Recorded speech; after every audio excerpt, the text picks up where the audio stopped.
With AI, scientists can start to understand the language of nature. And with quantum computers, we will be able to speak it. It's essentially a quantum computer works based on the same principles that nature works. That's why a quantum supercomputer will be able to solve these problems precisely. Today, we are on the threshold of a new age of scientific discovery.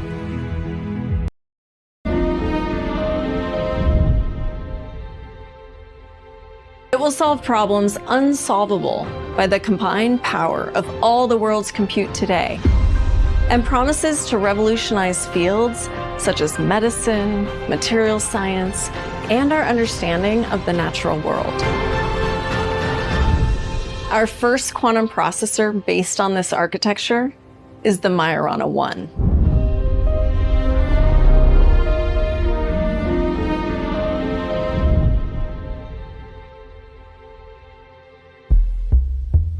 So, the way you design that qubit matters.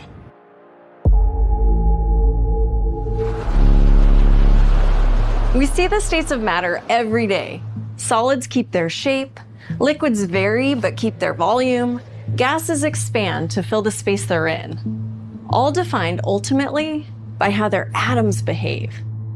But what if there were more? What if, under the right conditions, you could engineer more? States that have only ever been theorized, that would change how subatomic particles actually behave? 100 years ago, mathematicians predicted one such new state of matter, the topological state.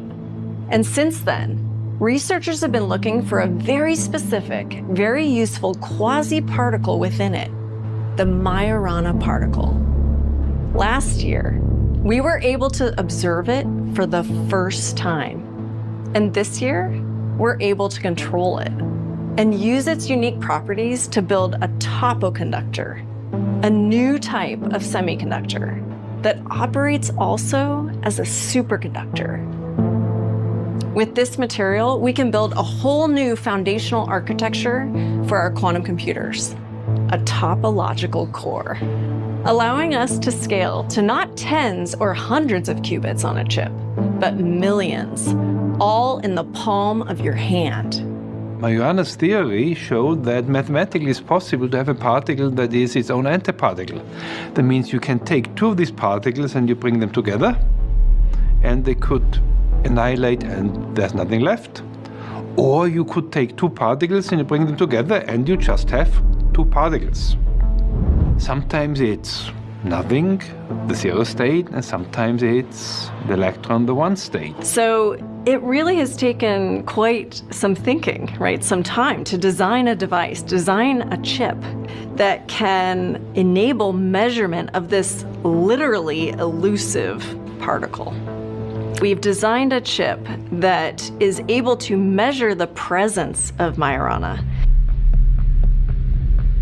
Majorana allows us to create a topological qubit. A topological qubit is reliable, small, and controllable. This solves the noise problem that creates errors in qubits.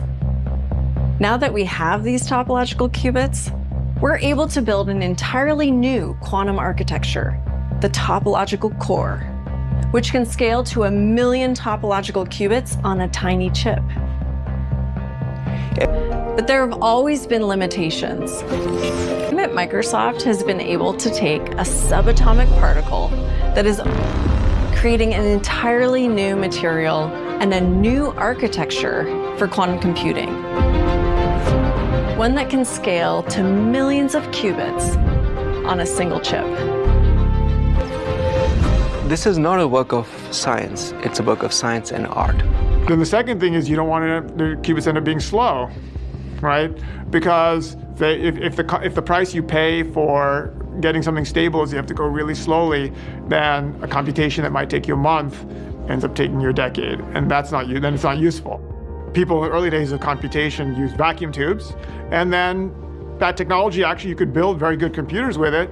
And then the transistor was invented. And the earliest transistors weren't necessarily that great, but it became clearer over time as the transistor developed and the integrated circuit developed that this was going to be the technology of the future.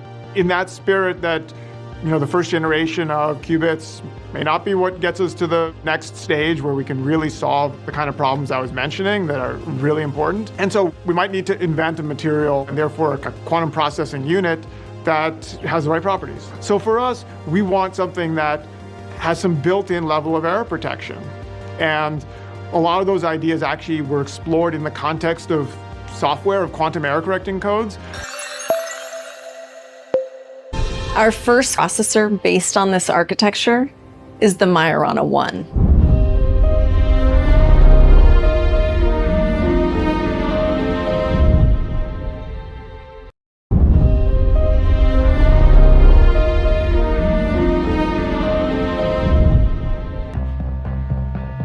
Every single atom in this chip is placed purposefully. It is constructed from ground up. It is entirely a new state of matter. Think of us as building the picture by painting it atom by atom.